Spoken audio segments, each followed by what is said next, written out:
evening, everyone. I'm Frank Novak, and this is Point of Reference. Tonight, we give you a brief introduction to each candidate running for office in the city of Haverhill, incumbent as well as newcomer, in an effort for you to get to know them a little better and help you decide who to vote for on Election Day, November 7th. We're very proud that almost 100% of the candidates took us up on our invitation to help you become a more informed voter. Talking with Bill Macek right now, a longtime experienced city councilor for the city of Haverhill, running for re-election. Welcome to the program, Bill. Thank you, Frank. Pleasure to be here. Thank you for the opportunity. You consider yourself, and it's Bill, as the Haverhill's most experienced city councilor. Tell us about that. Well, I have. I've been from Haverhill my whole life. I have been on the council longer than anybody else that's currently serving. And it's nice that at times they even call me the dean publicly. So, because I have, a lot of information stored away, and it's good to be able to sometimes reach back. As the old saying goes, if you don't learn from history, you're going to maybe. That's right. That's exactly the direction I was going to go right now. Are there some things that you see, based upon your experience, years of experience on the city council, that you think the city and the council overall in the city need to become prepared for contingency plans or reserve funds or things of that type, or prioritizing? What do you see in the future? And I know you don't have a crystal ball, but this is what experience brings you, and that's what I think your foundation is on, Well, absolutely. I think overall, we'll call it quality of life, but I think, specifically, the thing that I think we need to really bear down on and find a way to resolve two things in particular: gang violence and the opiate drug crisis in our city. Those are the things that I think are really should be the strongest priorities moving forward. And other than that, education is always an important component. I've never voted for to cut one nickel of appropriation. I have always supported and advocated for school spending. I also think that police complement should be increased so that we have a larger number of police on the. When I was following the council in years past, and early when I got on the council, we had more police officers than we do now. The nice thing is, though, that technology has also increased, so the police officers are able to rely on cameras, computers, things that weren't there, in years. To help offset the personnel shortage. That's correct. Mm-hmm. Yeah. So, we need to have complete review at all times of everything that's going on, and keep an eye on any deficiencies and try to get them moved up.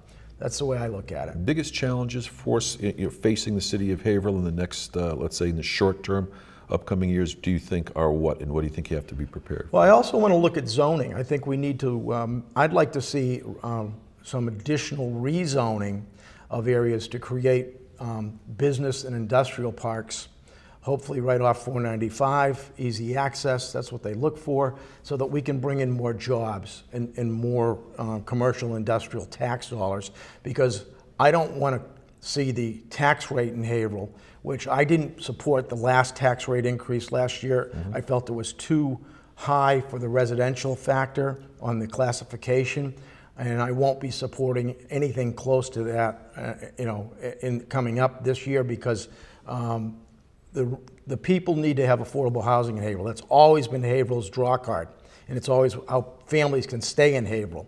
If our housing becomes too expensive, then we're going to become a different community altogether, and I don't want to see that happen.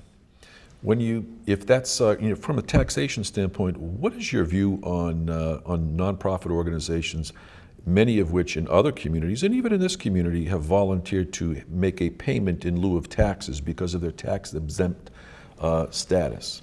I think if somebody wants to offer a pilot, I think that that's fine. They must find that but I don't want to diminish services because we're charging them taxes, and that's something that I think is up to the organization, maybe for them to decide if they want to support the community they're doing business in. That'd be great. But on the other hand, I don't think that I want to see fewer dollars for them to provide their services to the community.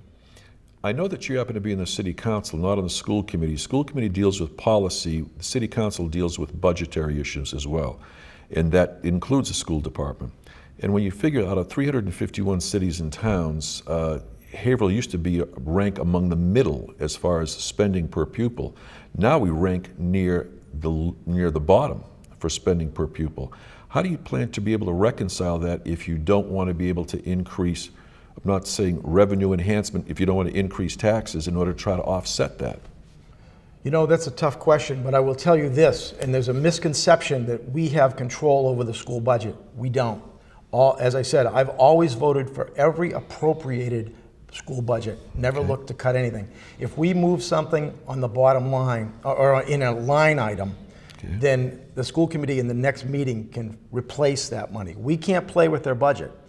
The appropriation is the appropriation. We can advocate, we can request the mayor, but if you watch the last budget session this past year, just a few months ago, we were trying to get a request for $45,000 more that was mainly supported by Councilor Vargas, who was the lead on it, to create a dropout counselor. The mayor would not give us the $45,000, only $45,000. And because he wouldn't appropriate it, we couldn't add it to the budget. The council has no control over the school committee budget except to appropriate the bottom line. Anybody that tells you different doesn't understand what's going on. So you're an advocate for more, let's say, for more spending or better quality education, as would everybody, but it's just a mechanism as to how you maneuver those funds. That's true. I also think that one of the areas that we spend a tremendous amount of money, and I'm not saying it's a bad thing or a wrong thing, but special needs, special ed needs to have an overview by the state. Because Haverhill does so much for kids that have those needs, we spend a tremendous amount of money. Some kids maybe $300,000 or more just for one child. And you think that dissipates from the rest? No, I think the state should look at what we're doing. Okay. And then other communities, smaller communities or regional districts that don't have those problems, they're not paying anything close to what Haverhill pays. I think the state should look at it, and maybe even if it's a year in lag, they should look at what's being spent citywide and then share that cost with all school districts. I get it. Makes sense. Bill Macek, running for re-election, longtime city councilor for the city of Haverhill. Thanks very much for being here. Good luck in the next election. Thanks for your time. Okay, you bet. Bye-bye.